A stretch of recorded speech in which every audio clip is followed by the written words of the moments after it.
left to Elliott. Oh, the bicycle! The shot! Bedoya with a goal! 1-0 Union! Good evening and welcome to Union Insider. Alongside the club's all-time leading scorer Sebastian Letou and former Union defender Sheanon Williams, I'm Dave Leno.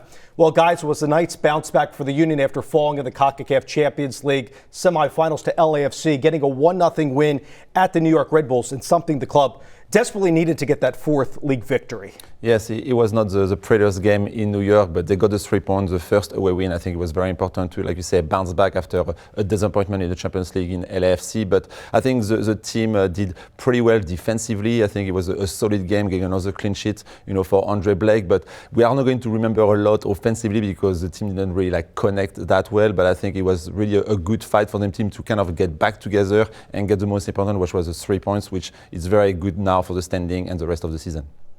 Important win for the Union. I think they were really focused in on this game, especially after the disappointing loss out in LA. Had some changes to the lineup, and I thought did a good job to just come away with a win.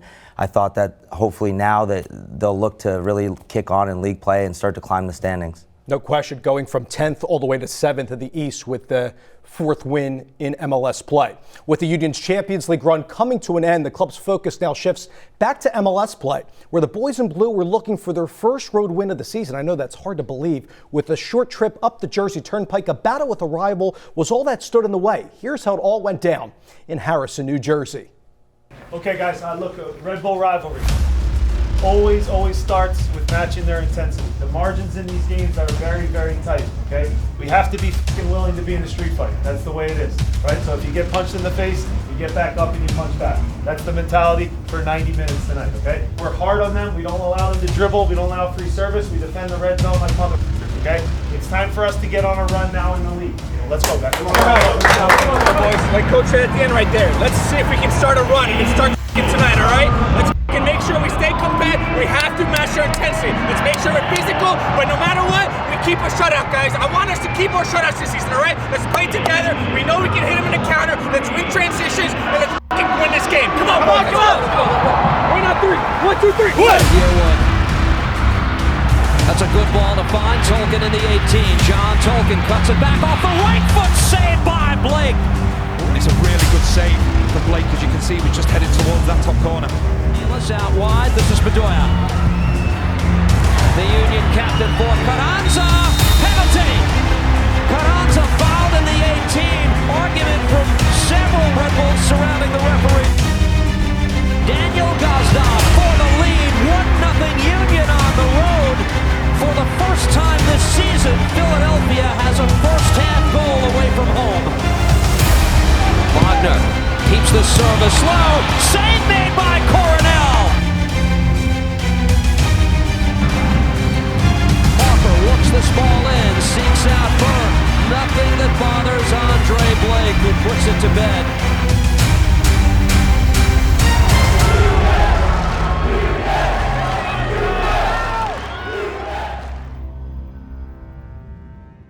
Great result for the Union, picking up back-to-back MLS wins stemming from the Toronto game on April 22nd, that 4-2 win, and getting that 1-0 win at the Red Bulls. But guys, the shot disparity was 17-3 favoring the Red Bulls. Was that concerning with the lack of chances created in the game? Yes, a little bit, because he started, I think, with LAFC game in Champions League, where they didn't create that much as well to try to score the goal. And now, again, in Red Bulls, we all know it's going to be more a fight. We saw more direct play, for the defense who plays the long ball, to the forward. So it was kind of like who wins the second ball, but it was a big battle in midfield. But I would like to see more Gazdag on the ball. I think he's the guy in the team who can really create the chances, gives a good pass. And of course, a little bit with Jack McGlynn, who we all know as a great passing as well, but I would put a bit less pressure on him since he's just starting to play with the team. But we need to really find more Gazdag in his feet. But when you see he has more now defender around him, he needs to find his space so he can get the ball into his feet and then create the chances for the team. Sheanon, what did you think of Damian Lowe with his first MLS start? I know he's played in CONCACAF Champions League, but hasn't played in quite some time, I believe, since the April 4th game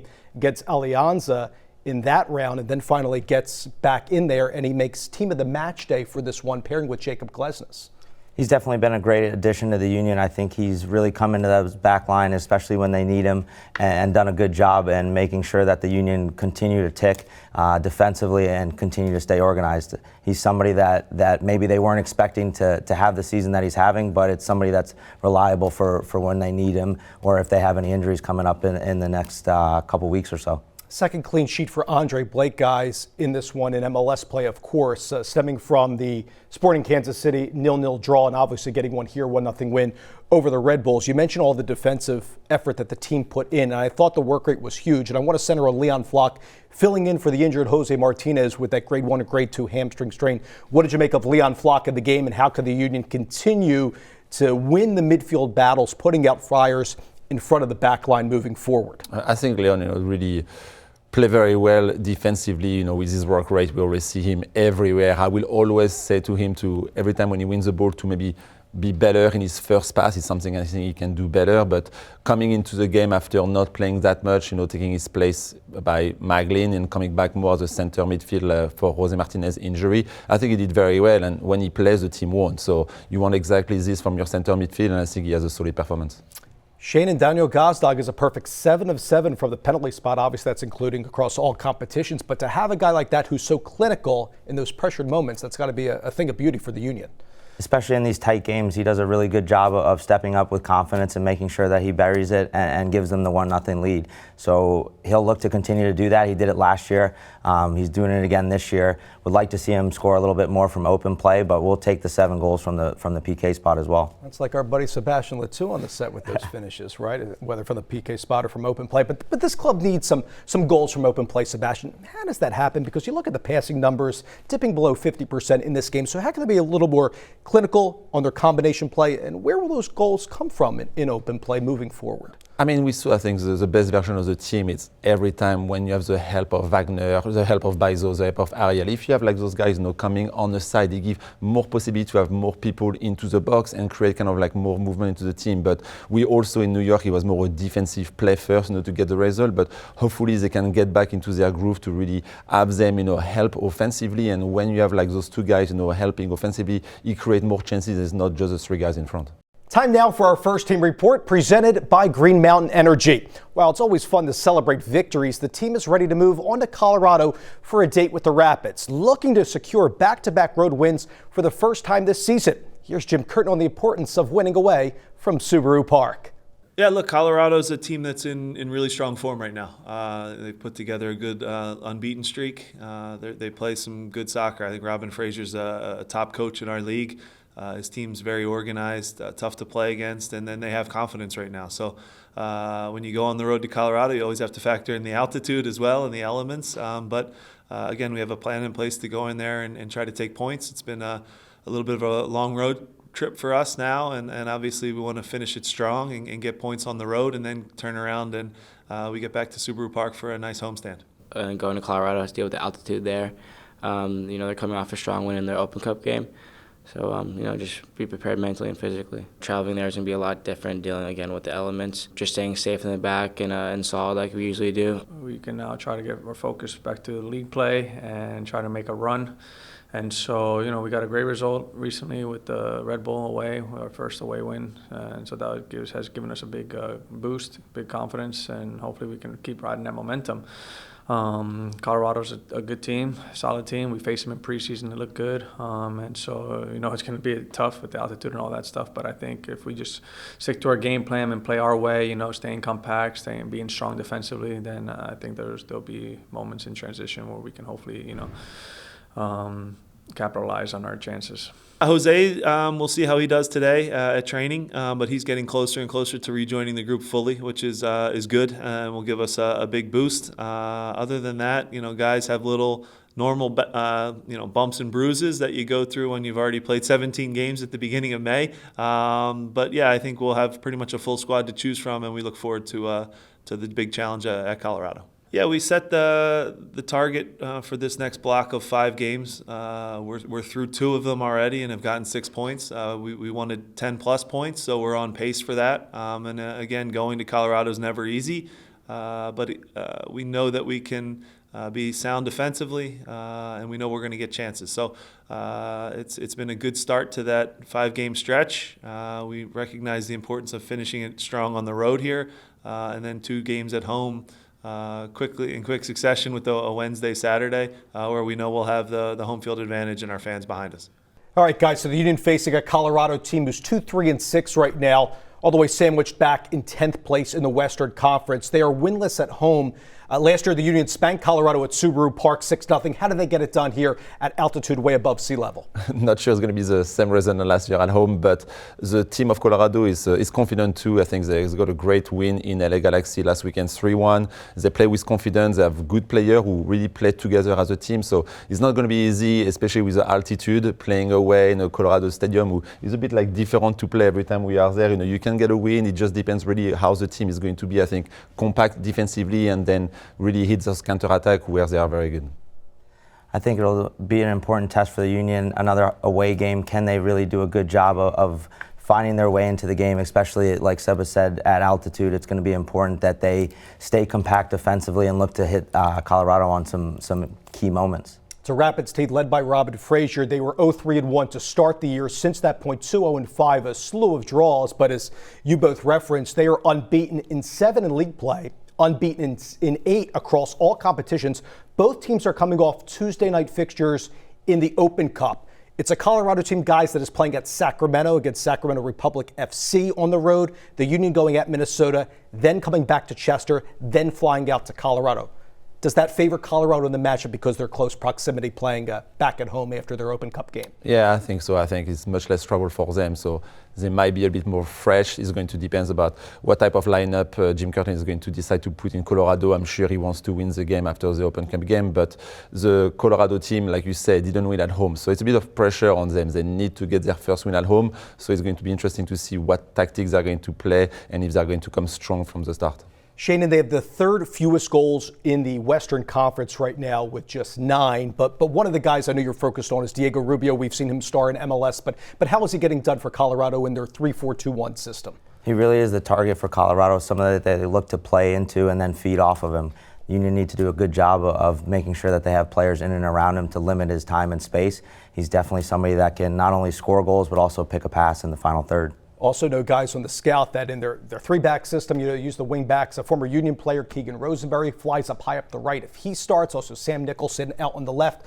I know along with Ronan out of the midfield, whether he starts or Acosta, there's a player in Max that they acquired who's been playing very well, getting up high, and his passing accuracy is pretty pristine. Yeah, in his last game against LA Galaxy, he was very good. Like really, his left foot is very good. I don't think the Union need to give him a lot of time because he can really pick out players and find the right pass. And like you said, with Nicholson and Rosenberry in a 3-5-2 formation, they go a lot, from side to side, and they try, to get those 2v1 on the right side or the left side. So it's going to be, I think, important for the Union to put pressure on Max because when he's facing the game, he can really find a great pass. And the Union looking for their 3rd straight MLS win. And that does it for this week's First Team Report. We're stepping away for a bit, but first, let's take a look at this week in Union history presented by Premier Orthopedics. This week in 2021, the Union acquired midfielder Daniel Gazdag on a 2-year contract with a club option for a 3rd and 4th year. The Union acquired Gazdag from Budapest Honvéd FC, where he played from 2015 through 2021. We're back with Throwback Thursday presented by United Concordia. The last time the Union matched up with Colorado was on August 27th of last year, and it was an impressive offensive performance for Daniel Gazdag. The Hungarian midfielder scored a hat trick to lead the Union to a 6-0 rout over the Rapids. Welcome back with Sebastian Latou and Sheanon Williams. I'm Dave Leno with the team headed to the land of the Rockies to take on the Colorado Rapids.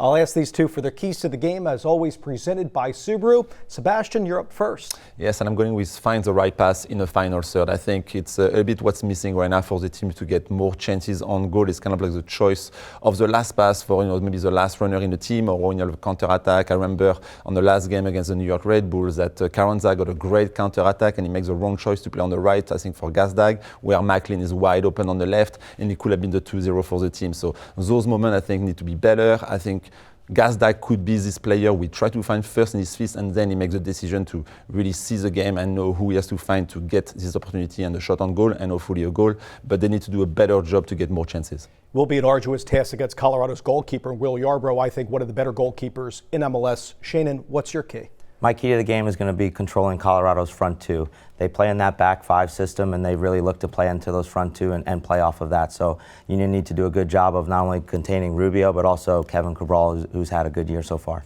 Up next, one of the youngest players on the Union's back line gets the spotlight in this week's player profile as we discuss the development of 22-year-old Nathan Harriel. That and more when Union Insider returns. Daniel Gazdag scored his 30th career MLS goal against the Red Bulls on Saturday, becoming the fastest player in team history to reach that milestone in 66 games. The previous record was held by Kacper Shabilko in 73 games. Welcome back to Union Insider. I'm Dave Leno. The Union have an abundance of talented young players on the roster, including 22-year-old defender Nathan Harriel. Harriel is one of the youngest players of the Union's back line and has become a solid contributor for the club, appearing in 25 matches last season with 20 starts and 6 appearances this year with 5 starts. So guys, let's talk about his development now in his third year with the team. Can play on the right in addition to being on the left. Yeah, I think for me it's his moment to really prove himself. I think he got 3 years to kind of know his place, how to play in this league, but he got better. I think what he could do still a bit better we saw against New York Red Bulls is how he closed defensively sometimes. We saw on Tolkien who got the shot on target, maybe it's a big chance for New York in the first half. He's a bit too far away, he gave a bit too much respect to the forward. So be a bit closer on one-on-one, and then I think offensively when he chooses his moment, to really help, he's a bit sometimes too shy. He doesn't really take his right side, but he has the speed. We saw him score some goals for the team. He can really do a better job, but I think it's his place to be taken right now. He needs to really be more confident, and he can really be the starting right back for this team. And I think, Sheanon, a nice luxury for the Union to have when they don't start Bizo, they can go with Harriel. You're definitely seeing a player that's growing in confidence with each game that he plays, regardless of it being on the right or the left. He gets to focus in on those details. I think if he continues to focus and continues his development, he'll be one of the better right backs or left backs in the league.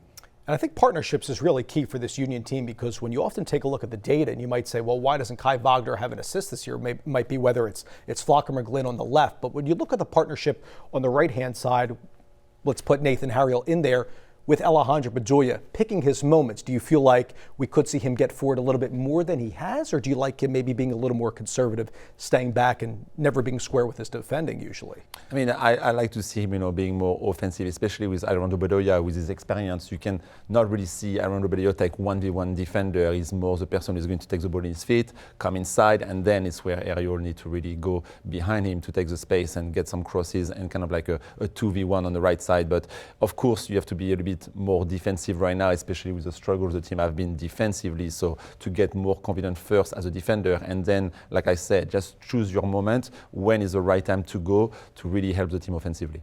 Guys, take us to the psyche of the player here, because for Nathan Harriel, sometimes he's in the lineup as a start. I know he's kind of won that recently over Olivier Bizo, and then sometimes he's not in the lineup. I remember going back to last year where Bizo lost the job after game 1, then it was Harriel's, and then Bizo won it towards the middle and then into the end of the year going into MLS Cup. So what's that like for what Nate Harriel is going through?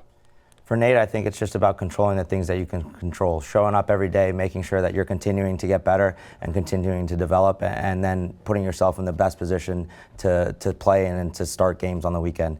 He's done that in little spurts, and I think that's because of his youth. Hopefully he'll continue to be a little bit more mature and really start to focus game in, game out, and become a starter. We're stepping away one more time, but when we come back, Seba and Sheanon will pinpoint who they are keeping an eye on for this week's matchup. We're wrapping up this edition of Union Insider on the other side. Does that goal? 1-0 Union! Going forward, hit the box, the cut, laid it off for Matt Real, low shot, goal! 6-0 Union! Gazdag! Hat-trick! Press together, we fight together like brothers, okay? If one guy makes a mistake, the next guy picks him up. Carranza, goal! 3-0 Union!